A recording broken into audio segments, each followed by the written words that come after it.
Russia's air defenses were supposed to make this impossible. Yet over the course of days, Ukrainian drones and precision strikes reached deep into Russian-held territory, knocking out systems Moscow once described as untouchable. Not at the front line, not at the edge, but far behind it. This was not chaos, it was design. What unfolded was not a single spectacular strike meant for headlines. It was a systematic campaign aimed at something far more valuable than territory. Ukraine went after Russia's eyes, its ears, and the nervous system that holds its entire defensive posture together. And once those began to fail, everything else followed. To understand why this matters, you have to understand what Russia's air defense network actually is, not what it claims to be, but how it works in reality. Russia relies on a layered air defense doctrine inherited from the Soviet Union and continuously updated since. At the outer layer are long-range systems like the S-400, designed to detect and engage targets hundreds of kilometers away. These systems depend on large radar installations like the 91N6 and Nebo series to detect threats early and feed targeting data down the chain.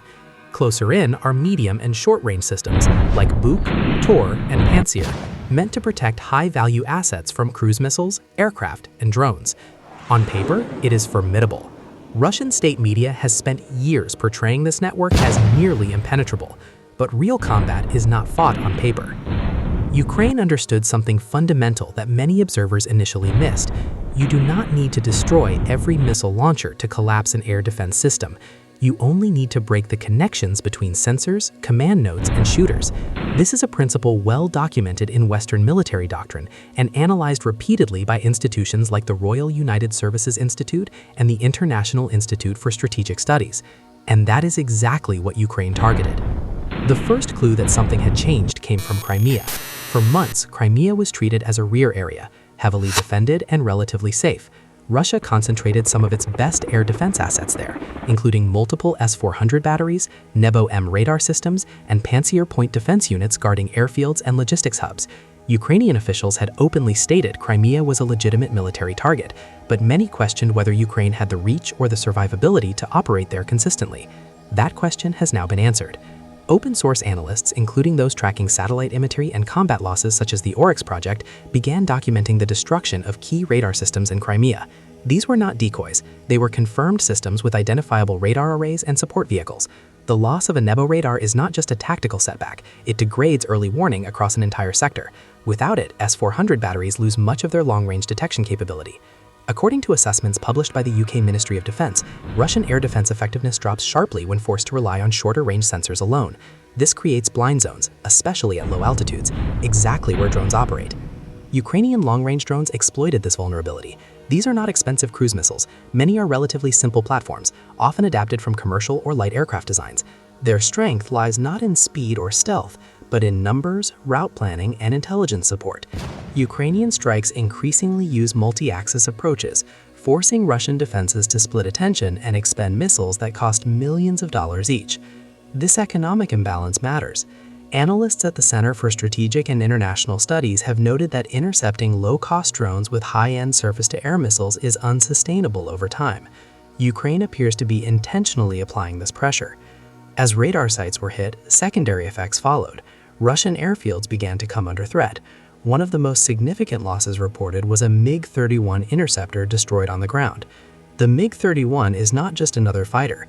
It is one of the few platforms capable of carrying the Kinzhal hypersonic missile, a weapon Russia has frequently highlighted in its strategic messaging. The destruction of such an aircraft on the runway does not mean Ukraine has eliminated Russia's hypersonic capability, but it does mean that the platforms required to deploy those weapons are vulnerable when air defenses fail. That vulnerability has been acknowledged indirectly by Russian officials themselves, who have since emphasized dispersal and hardening measures at airbases, a shift noted by multiple OSINT analysts. Belgorod represents another turning point. Located well inside Russia's internationally recognized borders, Belgorod was long considered out of reach for sustained Ukrainian operations. Yet repeated drone strikes have reached the region, targeting fuel depots, logistics hubs, and air defense positions.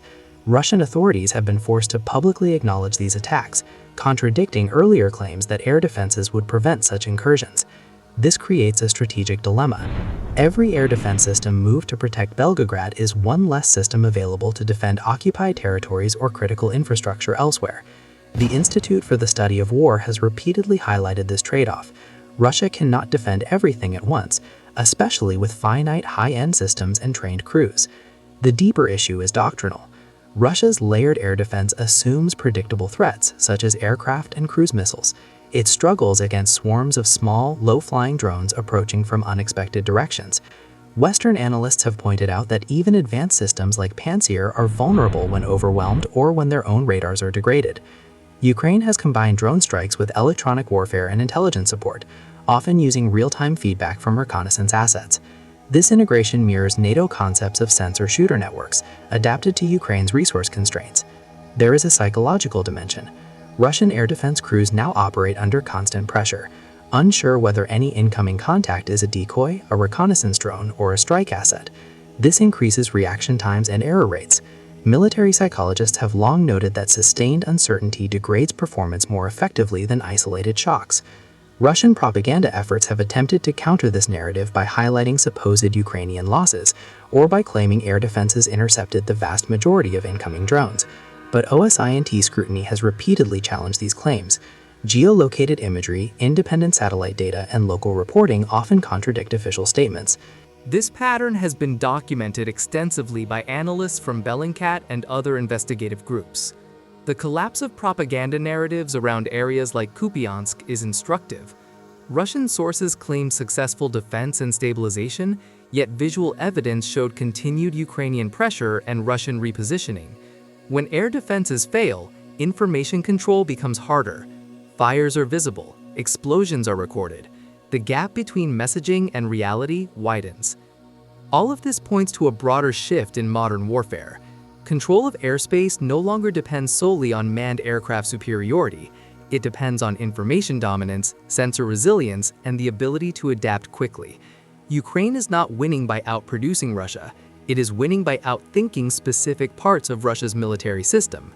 This does not mean Russia's air defenses are collapsing entirely. That would be an exaggeration. Russian systems still shoot down many drones and missiles, and Ukraine continues to suffer losses. But the trend is clear. The defensive shield is porous, and the holes are growing. As Russia spreads its air defenses thinner to cover more territory, each individual layer becomes weaker. This is a classic problem in military theory, discussed by thinkers from Clausewitz to modern strategists. Defense is inherently reactive. Attack forces adaptation. The implications extend beyond Ukraine. Militaries around the world are watching closely. The effectiveness of low-cost drones against high-end air defense systems is forcing a reevaluation of procurement priorities. Analysts at RAND and other defense research organizations have already begun questioning whether traditional air defense architectures are suited for future conflicts dominated by unmanned systems. For Ukraine, the immediate benefit is operational freedom.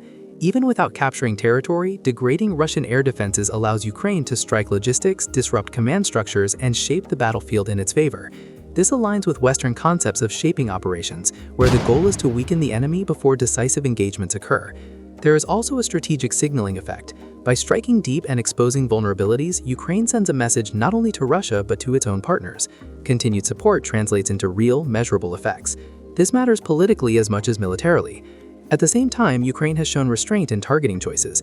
Most strikes have focused on military assets, infrastructure directly supporting combat operations, or air defense systems themselves.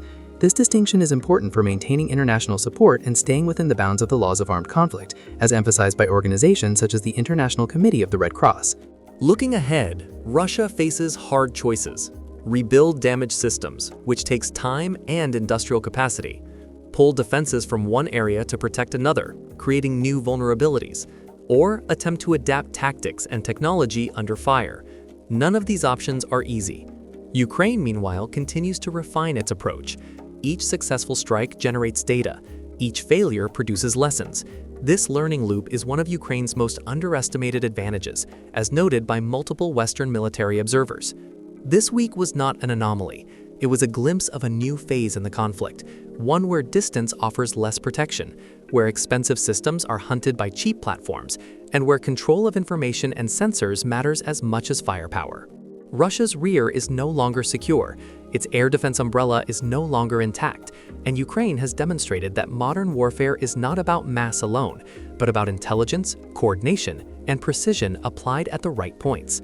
That is the real story behind these strikes, not spectacle, not shock value, but the quiet dismantling of a system that was never designed to face this kind of war. And as this conflict continues, one question will shape everything that follows. Not whether air defenses can stop every threat, but whether they can adapt faster than the threats evolve. Right now, the evidence suggests they cannot.